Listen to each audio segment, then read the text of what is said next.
The CD player was first introduced on 1st October 1982. It was first manufactured by electronic giant Sony. Originally named CDP-101, paying homage to the fact that it was digital and due to the alternating 0101, which made up the digital revolution. Life was changed from then on, and various other models and progressive CD players came into being until date.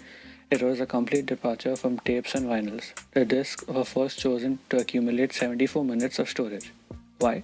Because the CEO of design in Sony was a fan of Mozart albums, which was 74 minutes. Hence, he didn't have to change the discs and hear Mozart's album in one straight go. As we know, it collects recordings of audios such as music or audiobooks. Originally, American inventor James T. Russell is known for inventing the first system to record digital information on an optical transparent foil that was lit from behind by a halogen powered light. Following litigations, Sony licensed Russell's patents in 1980s. The original price when CD players were put into the market was around $1,000.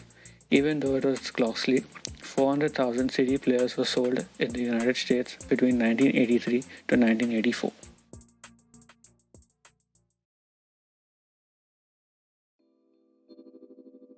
A CD is a fairly simple piece of plastic, about 4/100ths of an inch, that is 1.2 millimeter thick. Most of a CD consists of an injection molded piece of clear polycarbonate plastic. During manufacturing, this plastic is impressed with microscopic bumps arranged as a single continuous, extremely long spiral track of data. We'll return to the bumps in a moment. Once the clear piece of polycarbonate is formed, a thin reflective aluminum layer is sputtered onto the disc covering these bumps. Then a thin acrylic layer is sprayed over the aluminum to protect it.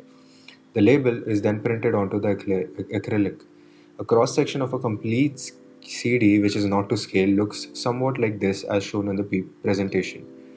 The incredibly small dimensions of the bumps makes the spiral track on a CD extremely long.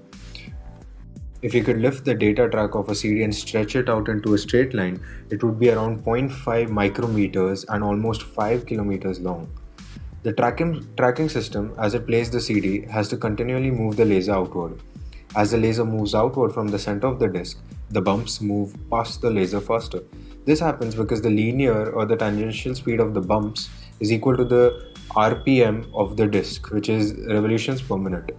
Therefore, as the laser moves outward, the motor must slow the speed of the CD. This way, the bumps travel past the laser at a constant speed and the data comes off the disc at a constant rate. This is how the lasers in a CD player read the data from the bumps covered in aluminum on the CD which store the data. If you consider a small part of a CD with light shining perpendicular down on its surface, you notice that all the grooves are illuminated by the incoming light wave at the same time. Each groove sends out a light wave in all directions, and the outgoing wave is the result of the superposition of all these individual waves, which is basically a concept of reflection. A noteworthy thing is that although CD is not really a diffraction grating, after all the light bounces off of the CD, it does not pass through it.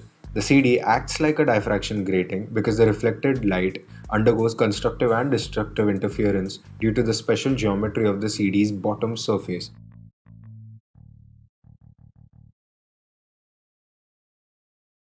With the advent and popularity of internet-based distribution of files in compressed audio formats such as MP3, sales of CDs eventually began to decline in the 2000s.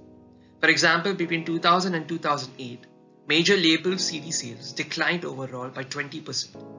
As of 2012, CDs and DVDs made up only 34% of music sales in the United States, and as of 2020, compact cassettes, vinyl records, and CDs are still being released by some musicians, primarily, however, as merchandise to allow fans to interact and to provide financial support while receiving something tangible in return. The rise of the Blu-ray also coincided with the decline of the CDs. From CDs to DVDs to Blu-ray, the media storage technology has consistently moved to higher capacities and higher resolutions. A Blu-ray disc and player together provide content at full HD resolution. This is how they work. Blu-ray storage technology was introduced in 2006, and the name refers to the blue-violet laser that is used to read or write information on the disc. It was developed to enable recording, rewriting, and playback of high-definition video, as well as storing a greater amount of data and faster reading speeds.